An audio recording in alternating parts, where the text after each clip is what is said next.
భుజాలపై రాగిదంత మృగాన్ని మోస్తూ కోట లోపలికి వస్తున్న ధ్రువని చూసి, ఎవడమ్మాట్రానికి రాగిదంత మృగాన్ని? నాకు ఎవరూ అమ్మలేదండి, నేనే దీన్ని వేటాడాను.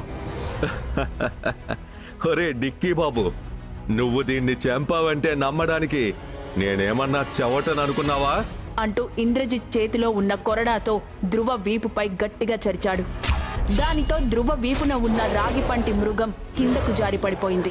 ధ్రువ వీపుపై కొరడా దెబ్బ తగిలిన చోట ఉన్న క్లాత్ చిరిగి శరీరం ఎర్రగా మారిపోయింది. డిక్కీ బాబు అన్న మాట వినగానే ధ్రువకి కోపంతో రక్తం మరిగిపోయింది.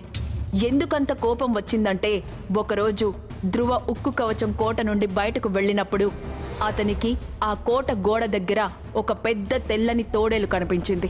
దానిని మారీచ తోడేలు మృగంగా అనుకొని అదును చూసుకొని తన కత్తితో దాని డిక్కీపై బలంగా పొడిచాడు.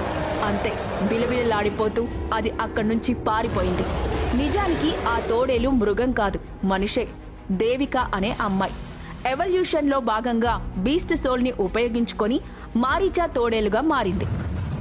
దాంతో అందరూ ధ్రువని జంతువుల్ని వేటాడడం తెలియక మనుషుల్నే వేటాడతాడని అందరూ ఎగతాళి చేశారు. కానీ ధ్రువ ఇంద్రజిత్తుకి ఎదురు తిరిగితే అక్కడున్న గ్రూప్ అందరూ కలిసి చంపేస్తారు అన్న విషయం అతనికి తెలుసు. అందుకే మౌనంగా తలదించుకొని కోపాన్ని అణుచుకొని నిలబడి ఉన్నాడు ధ్రువ.